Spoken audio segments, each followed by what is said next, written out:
Doctor साहब, दो चीजें खबरें आ रही हैं। एक तो आज हम लोगों ने जो मतलब आम जो व्यक्ति है उसको हरा कपड़ा मेरा पहनने से बहुत लोगों को दिक्कत होती है, और कुछ लोगों को आज हमने और आपने ऐसा पहना है, और आप से लोग नहीं, क्योंकि डॉक्टर साहब ये भी हम लोगों का मतलब कभी कभी दुर्भाग्य है कि हमने रंग भी बांट लिए हैं।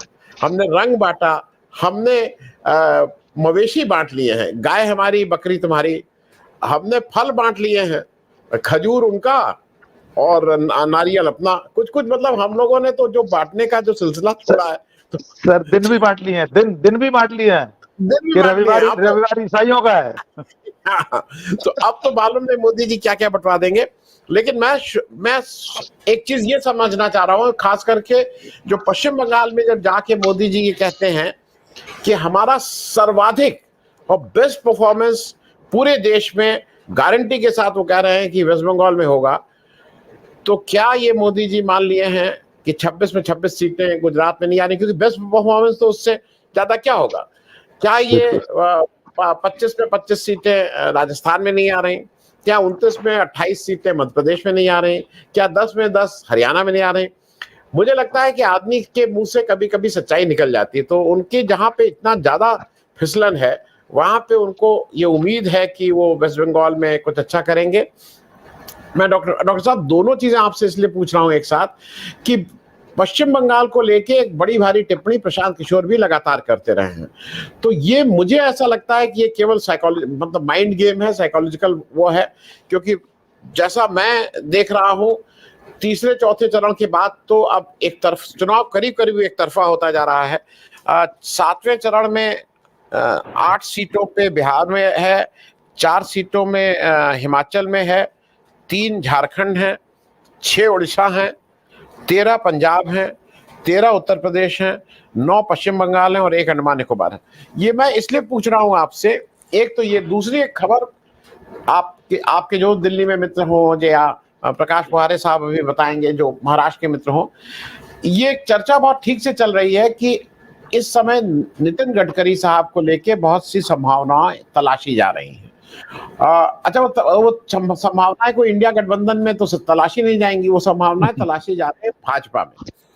तो मैं दोनों पे एक टिप्पणी चाहूंगा कि मतलब ये भी एक अटकल चल रही थी, हालांकि मेरा अभी भी ये मानना है डॉक्टर साहब कि अगर बीजेपी की मोदी जी सरकार बनाते हैं, वो 100 सीटों पे भी जीत के अगर बनाएंगे तो प्राइम मिनिस्टर मेरे हिसाब से मोदी जी होंगे। लेकिन इसके बावजूद बहुत से लोगों का मानना है कि नितिन गडकरी को लेके संघ में सुगबुगाहट है। और जो दूसरा उन्होंने वेस्ट बंगाल के रेफरेंस में कहा, मैं क्या मोदी जी अब मान लिए हैं कि सीटें नहीं आ रही हैं? डॉक्टर साहब देखिए आनंद सर, सबसे पहले तो मुझे रंगों वाली बात आज पता चली कि आपके हरे रंग के कुर्ते पर लोगों को ऐतराज होता है। मैं तो आज भगवा पहने हुए हूँ, उनकी नजर में भगवा ही होगा, और मेरे लिए सारे रंग कुदरत के रंग हैं। आपने बिल्कुल ठीक गिनाया कि इस अमृत काल में इस देश में कुदरत की दी हुई सब चीजों में भी विभाजन कर दिया है। ये नरेंद्र मोदी और उनकी सरकार की, राष्ट्रीय स्वयंसेवक संघ की बहुत बड़ी उपलब्धि है कि अच्छे भले खूबसूरत देश को उन्होंने इतना बांट दिया है कि लोग रंगों में, कपड़ों में, जैसा कि खुद प्रधानमंत्री कहते हैं कि वे कपड़ों को देखकर पहचान लेते हैं। तो आज अगर हमारी स्क्रीन देखेंगे तो मुझ में और आप में भी अच्छी तरह से भेद कर पाएंगे। खैर, वे जो कुछ कह रहे हैं, पहले हम बंगाल की बात कर लें। वैसे दादा हैं साथ में, वे ज्यादा बताएंगे बंगाल के बारे में।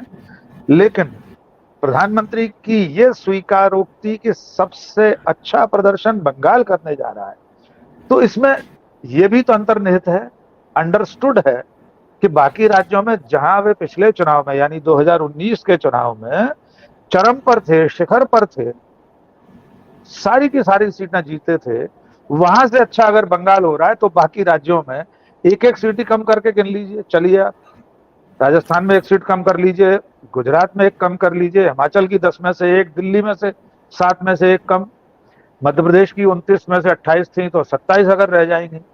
उनकी ही परिभाषा, उन्हीं के गणित के हिसाब से। तो मुझे लग रहा है मोदी जी इस वक्त जो कुछ कह रहे हैं वो एक माइंड गेम है आखिरी चरण का चुनाव को लेकर, कि चलिए 7वें चरण में जो गड्ढा 6 चरण में हुआ उसको 7वें में भर लें। आपने राज्यवार जो आंकड़ा दिया है वो आंकड़ा कहीं से भी ऐसा नहीं लगता। जितनी भी सीटें जिन राज्यों में आपने बताई हैं, पिछली बार इन सभी राज्यों में जितनी सीटें मोदी जी को मिली थी उतनी मिलती हुई किसी सूरत में नहीं लग रही। और अगर इस राउंड का ही, हम सिर्फ 7वें राउंड की बात कर रहे हैं, कितने, शायद 57 सीटों पर है ना मतदान 1 तारीख को। जी 57। मेरा मानना है 57 पे पिछली बार शायद उनके पास 33 सीटें थी उनकी और गठबंधन की मिलाकर संभवतः। अगर इस राउंड में 10 सीटें भी उनकी कम हो गई, 5 भी कम हो गई पिछली बार की तुलना में, तो वो जो गड्ढा 6 चरण में चला आ रहा है वो कैसे भी भरता हुआ ही नहीं दिखाई देगा। यही मुझे ऐसा लग रहा है, कई ऐसे कारण है जिसकी वजह से मोदी जी हैरान परेशान है। तभी वे कहते हैं कि गांधी को कोई नहीं जानता था एटनबरो की फिल्म से पहले। तभी वे अभी एक और बयान आया कि मैं ठंडी चाय ले आता था तो लोग मुझे चांटा मार देते थे। पता नहीं कौन सा स्टेशन था, कौन सी चाय थी, कब उन्होंने चाय बेची। आज वे फिर चाय वाली बात को रिपीट कर रहे हैं, तो कुछ भावनात्मक उफान लाने की कोशिश में है भी।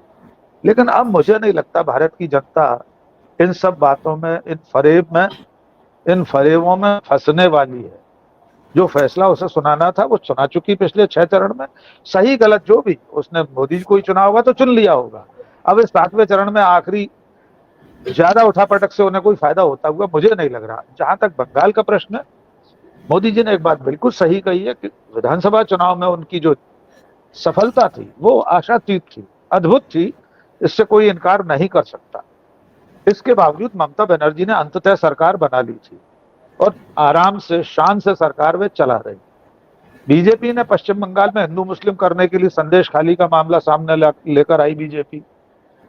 वो भी बाद में स्टिंग ऑपरेशन में निकला कि बीजेपी द्वारा ही प्रायोजित था मामला। इसके बावजूद ममता बनर्जी वहां की जन नेता हैं, इससे कोई इनकार नहीं कर सकता। वे अपनी जमीन इतनी आसानी से खोने वाली नहीं है। इसके बावजूद हो सकता है बीजेपी को थोड़ी बढ़त वहां मिले, लेकिन वो इतनी नहीं होगी जो पिछले 6 चरण के घाटे को पूरा करने का काम कर पाए। जी आनंद। मैं डॉक्टर साहब, मैं सिर्फ एक जानकारी के लिए बता दूं, अगले 7वें चरण में उत्तर प्रदेश की 13 सीटों पे चुनाव है, 13। बिल्कुल। और उसमें से एक गाजीपुर की सीट थी जिसमें अफजाल अंसारी साहब बीएसपी के एमपी के रूप में जीते थे। 12 सीटें बीजेपी के पास थी। 12 में मतलब 10 बीजेपी की और 2 अपना दल की, जो उनके सहयोगी पार्टी अनुप्रिया पटेल। हाँ, इस बार इस 13 में वाराणसी में मोदी जी की अब वो लीड नहीं है। मोदी जी अब 1000 में ही जीतेंगे, अगर जीतेंगे तो, अब लाख में नहीं जीतेंगे। और मिर्जापुर में to be fair Anupriya Patel ji अभी भी एडवांटेज अनुप्रिया है। इन 2 सीटों को छोड़ के बाकी 11 सीटों में, मतलब कई सीटें ऐसी हैं जहां आज कहना ठीक नहीं होगा, लेकिन जहां पे बढ़त इंडिया, एडवांटेज इंडिया है। लेकिन ये सारी सीटें फंसी हुई हैं, ये सारी सीटें फंसी हुई हैं। तो जो आप कह रहे हैं ना कि जितना वेस्ट बंगाल में जो भी गेन करेंगे, उत्तर प्रदेश का 1 चरण का चुनाव जो है उतना तो उसी से भरपाई हो जाएगी। मैं अजीत भाई साहब आपसे जरा एक चीज और, मैं इसमें सर एक बात जोड़ना चाह रहा हूं। सर, आपने जितनी सीटें गिनाई, क्या हम आज ये कहने की स्थिति में नहीं है कि नरेंद्र मोदी भी चुनाव हार सकते हैं? क्यों नहीं हार सकते सर? इस देश में इंदिरा गांधी चुनाव, बस मैं बस वही बात कह रहा हूँ। देखिए, हमारा, आपको तो यह आकलन करने का, ये अनुमान लगाने का बिल्कुल अधिकार है ना। हम कोई नरेंद्र मोदी के विरोध में थोड़ी कह रहे हैं। हम तो कह रहे हैं नरेंद्र मोदी चुनाव हार सकते हैं बनारस में। 100 लोग अगर ये कह रहे हैं कि नरेंद्र मोदी को कोई चुनाव नहीं हरा सकता, तो 100 लोगों को ये कहने का भी अधिकार है कि नरेंद्र मोदी बनारस में चुनाव हार रहे हैं, हार सकते हैं। इस देश में इंदिरा गांधी रायबरेली में चुनाव हारी हैं, अटल बिहारी वाजपेयी ग्वालियर में चुनाव हारे हैं, बलराज माधव दिल्ली में चुनाव हारे हैं, ज्योतिरादित्य सिंधिया गुना में चुनाव हारे हैं। कौन है जिस देश में चुनाव नहीं हारा? नरेंद्र मोदी ठीक है, अपराजय हैं अभी तक, अब हार सकते हैं। तो हमें ये संकेत भी छोड़ने की इजाजत है कि नरेंद्र मोदी बनारस में कठिन लड़ाई में है और हो सकता है वे चुनाव हार जाएं। जी आनंद।